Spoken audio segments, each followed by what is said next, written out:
What's up? The star of the show right here, guys. Big Blue.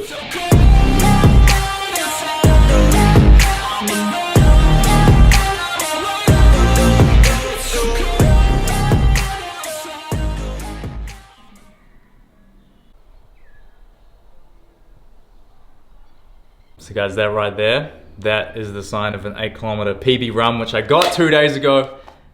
No one's ever gonna take this away from me. I feel like what I did on the weekends was just, I could die happy right now. Basically what I did, I ran an 8-kilometer and I broke 35 minutes.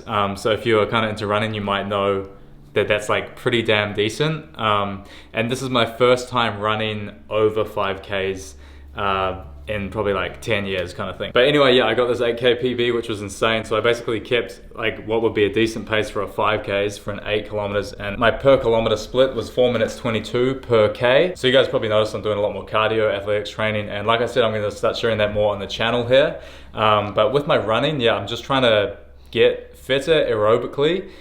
So my kind of current goal with the running is to be able to run more than 5Ks, because I've just been doing kind of shorter distance stuff. So a great step forward in the run gains this past weekend. My body was just in flow. You know, I've been stretching a lot lately. I've been working on building my physique a lot more lately for athletic conditioning. So things like my glutes are stronger, my hamstrings are stronger, my stride length is better because I've been doing a lot of stretching, my ankle mobility is good. All that kind of stuff is what you need to look at if you're trying to become a better runner, whether that's short distance or long distance. You know, you're pretty much using the same muscles, you know, bare when you're running. It's not intense, explosive engagement of the muscles, but you're still engaging, you know, your glutes and hamstrings. That's one thing, when you can learn to run from your glutes and hamstrings, as opposed to your quads. You know, as humans, we're all pretty quad dominant naturally. That's what's gonna be the game changer to running long distances. But this might be going over some of you guys' heads. I don't know, maybe there's some runners in here who are like frothing. They're like, yo, Freeze is becoming a runner now. And everyone else is like, what the fuck are you talking about, bro? Just put your shoes on and go for a run. Anyway, Ash, I suck at keeping vids short. So, yeah, what else did I want to say? Oh yeah, I just want to say thank you guys for the support with Mattify. It's been amazing. A couple of people have actually been asking me if you can use the volume powder in your beard, if you have a beard, and the answer is yes. I actually use it all the time in my beard. It's going to really help to just give it more volume and thickness. Obviously our volume powder is mainly used to style your normal hair. That sounds weird to say, your normal hair, your head hair. But yeah, like I said, it can be used in your beard as well. But again, I just want to say thanks everyone for the support with the brand. I'll leave the link in the description box. Make sure you use my code FRIESMA20 and you'll get 20% off your order. If you're on the fence about a volume powder, you've never tried it before, go and give it a try. See if you like it. If you've got thin hair, it can actually be used as a pre-styler before you put your clay and stuff in like that. And that's just going to help give your hair a bit more volume, make it look a bit thicker. And it's actually pretty versatile. So if you've got thicker hair, you can use it as your main styler. So yeah, like I said, links below. Thanks everyone for the support with the brand. It means a lot. If you know anyone that might benefit from it, send them our way. That'll be really cool. And we're also doing free shipping on all orders currently within Australia. What do you want? What do you want? Not sure. So today guys, I'm going to run you through my current back and hamstring day, which I hit. Look at this. This is what happens when you like leave your packet open or something, right? We're gonna see if we can harness any usable powder in here. But basically this is just a little fat burner from Optimum Nutrition, which I just use as pre-workout sometimes because it's got a bit of caffeine in it. So before every single back workout, guys, I'll do a warm-up drill with 3 exercises in it. So I'm gonna start off with some straight arm rope pull downs, and what this is going to be doing, it's going to be engaging and warming up and pre-exhausting my lats. And then next up with the same grip, going to be doing some pulls, which is going to be squeezing back my rhomboids, trying to just focus on dragging my elbows back and using all the thickness muscles behind my shoulders. And then going to go into some overhead face pulls with an overhand hand grip, which is going to warm up the back of the shoulders where the joints all kind of meet, and it's just going to help warm up before we get into some heavy pulls. So once we've done those 3 warm-up sets with the cable routine, we're going to get into the main exercise today, the main focus, which is going to be our weighted pull-ups. So if you're just starting with pull-ups in your progression, you start with either the assisted pull-up machine, or if you can do actual pull-ups without that, you'd start with your normal pull-ups. But it's just one of those things, every time you get into the gym and you're about to do pull-ups, just chuck on like a 5 kgs between your knees, use a belt or something like this, and you just kind of slowly add in each week and just see if you can just do a little bit more than you did last week, whether that's more weights or it's more reps with a lighter weight. There's kind of like no mastermind formula behind it. You just want to just increase a little bit each week, I guess would be the main goal. So first set, just going to be doing body weight, just warming up. So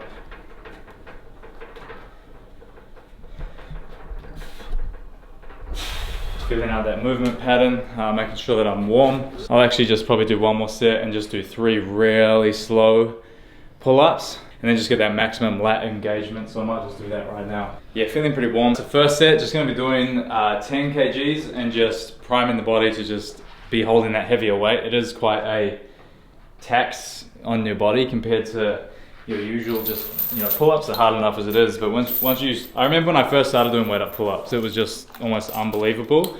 You do get used to it though, but it's still, you still need to warm up.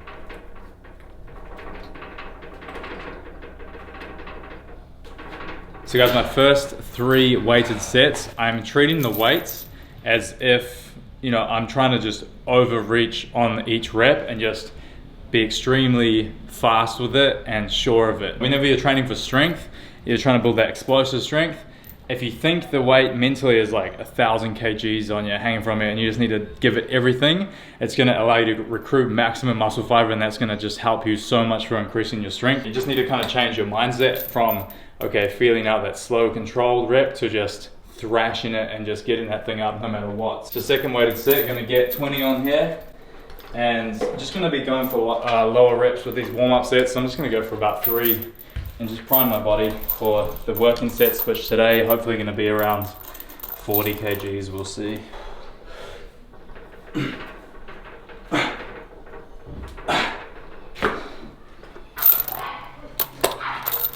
A vicious dog attack in the neighborhood.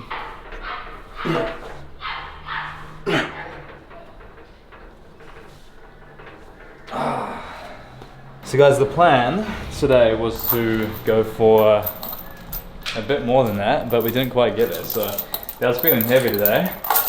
So probably gonna take that weight down just to the 20 kgs and just rep out for, might do just 5 sets of 6 reps today. So next exercise, once we've done the weighted pull-ups, we're gonna be doing some reverse dumbbell seal rows on the incline bench here. So this is actually a great exercise for targeting everything in your back, and especially right where your lower lat inserts. So right on into it, we're gonna be going for 4 sets, 12 reps, just good squeezing reps.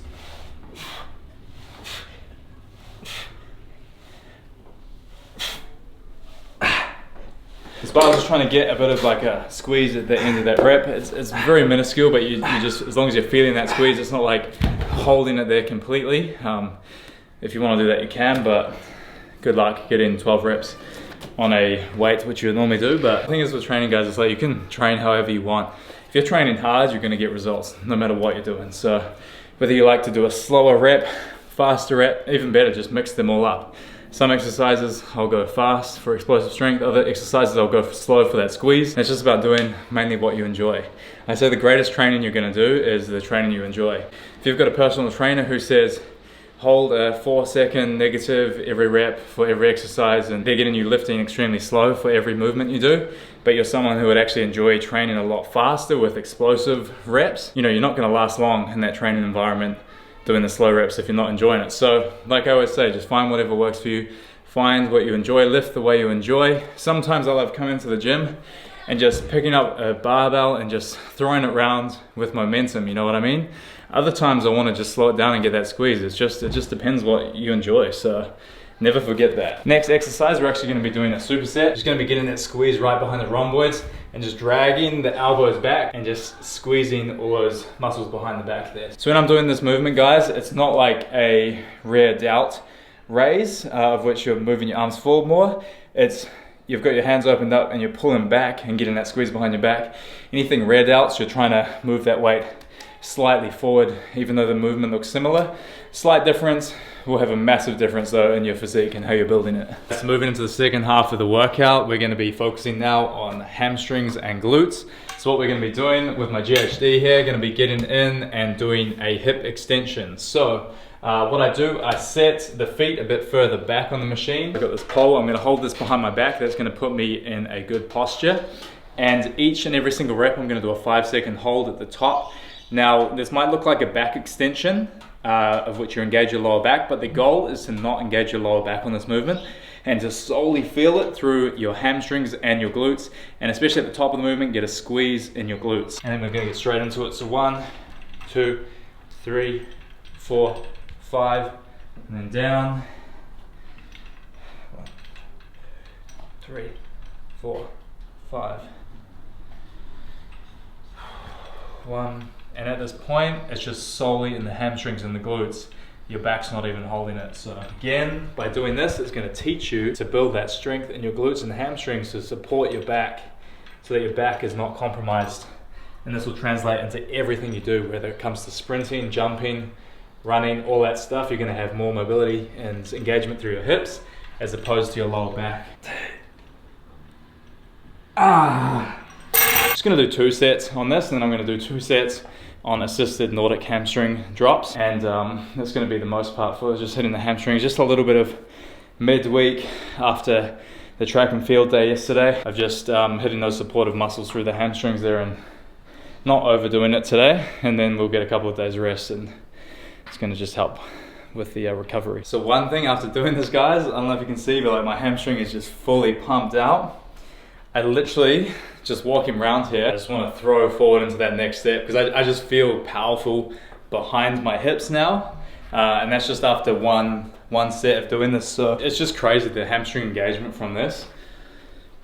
It's unreal. These kind of variations, this is what you'll see a lot of sprinters doing. You know, I follow a few NFL players, a lot of the fastest guys in the league.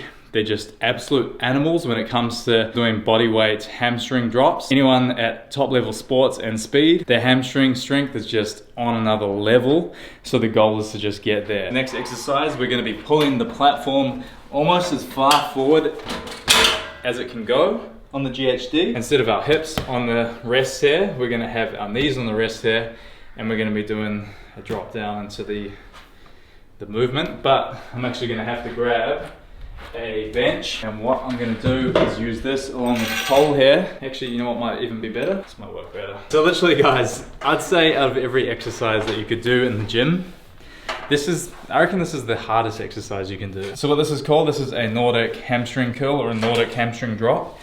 This is what I was saying, the most elite and fastest NFL players, sprinters in the world, they can just do this without assistance, which is like, when you look at it, it looks hard, but if you actually have never done it before and you try it, you actually probably shouldn't, because I've actually heard of people ripping their hamstrings off the bone just from not having the strength to do it. And like, once you try it, even assisted, you'll understand exactly how that can happen, because you just feel like, even doing this assisted, I feel like my hamstring's just gonna snap. So if you're doing these assisted, you're gonna want some form of stability where you can, you know, for me it's a bar here. So what I'm just going to be doing is just leaning forward as far as I can go,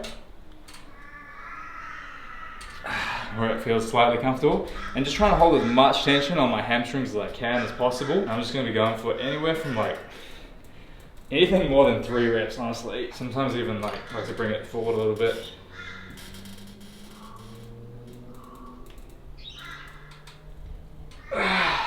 So I don't know how that looked, but that was actually probably my best set I've done in my life so far. So I'm pretty happy with that. I don't know at what stage I'm gonna get to the point where I'm gonna attempt it without holding a barbell there. But I'll probably have to give it another like 1 or 2 months, honestly, because it's such an advanced movement. So final exercise for me, guys, on my hamstring and back workout is gonna be just finishing with some ankle mobility drills. So usually I'll actually use a half Bosu ball in the gym, but what I have here is another option, which is actually a lot harder because your balance is just on the single pivot. When you've got that blown up Bosu ball, you actually get a lot more floor space to, you know, hold a lot more balance. So usually what I'll do, I'll just do some Instagram sets where literally I'll just be 1 foot on the balance board, and I'll just be looking on Instagram, replying to messages, stuff like that. And I'll try hold 30 seconds to a minute each ankle, and then I'll switch, and then I'll do about 2 to 3 sets of those on each, and then I'll just finish with some stretching. With this, I actually can't do a single foot because it's way more difficult, so I'm just going to be doing double, and even double is really difficult on this. So when it comes to athletic performance, running, jumping, like I keep saying, I feel like a broken record. Ankle stability is huge. If you're just getting into running, like if you just go for like a 10-minute run and you haven't run before, you'll notice your ankles will be the first thing to just strain. So by doing exercises like these, it's just literally going to give more strength in the muscles in your ankles, which are going to just support your whole body, you know. Probably the most important thing to build up, I'd say. But yeah, this is really difficult on the wobble board, but that is about 30 seconds there, I think. I'm actually, literally the next investment for the gym is going to be a half bolster ball setup, because I just love doing the single foot. This, yeah, not a vibe. So that, guys, is my full back and hamstring workout completed. Hope that you guys could take some good stuff from this. So the next few vids I'm going to be sharing on the channel, guys, are going to be good. We're going to be testing my 100 meter, 200 meter and 400 meter times for sprints on the track. A big goal of mine, you guys know, is to get faster. So I figured what better way than to document the journey here on the channel. So we're gonna head down next video to the track and actually test out my 100 meters, 200 meters, 400 meters, and then I'm going to take you guys through my training over these next couple of months, and we're going to probably retest in about 2 months time, see if I can beat those times. So I'm really excited to do that. Also then next vid, probably going to test the 800 meter and also the mile, which is 1.6 kilometers, and then going to do some vids again, testing my 5k, my 10k. We're just going to go full on into the cardio realm. So it's a new journey for me. I'm excited to be on it. Already I've been seeing a lot of success just with my longer distance runs and stuff like that, but I really want to show that on the channel here, and hopefully inspire some of you guys to get a bit more active and get out of your comfort zone when it comes to just lifting weights, to doing what I've been doing a bit more of lately, and that's just expanding the training horizons, you know, going out to the park, doing ladder drills. Again, they're going to train with Montez. Next week we train every Monday, so we're probably going to do a vid as well on the field and just show you guys our ladder drills, all that kind of stuff. And hopefully just give you guys some good tips on how to become a better all-around athlete. And I'll probably let Montez take us through that one because he's the ladder master. But it's going to be a good vid. So if you're excited, drop a thumbs up below. If you're excited to have me back here on YouTube making these kind of vids, let me know. It always means a lot. And until next time, I'll see you guys in the next one. We're getting it. Peace out. And I hope you guys all have a good week as always.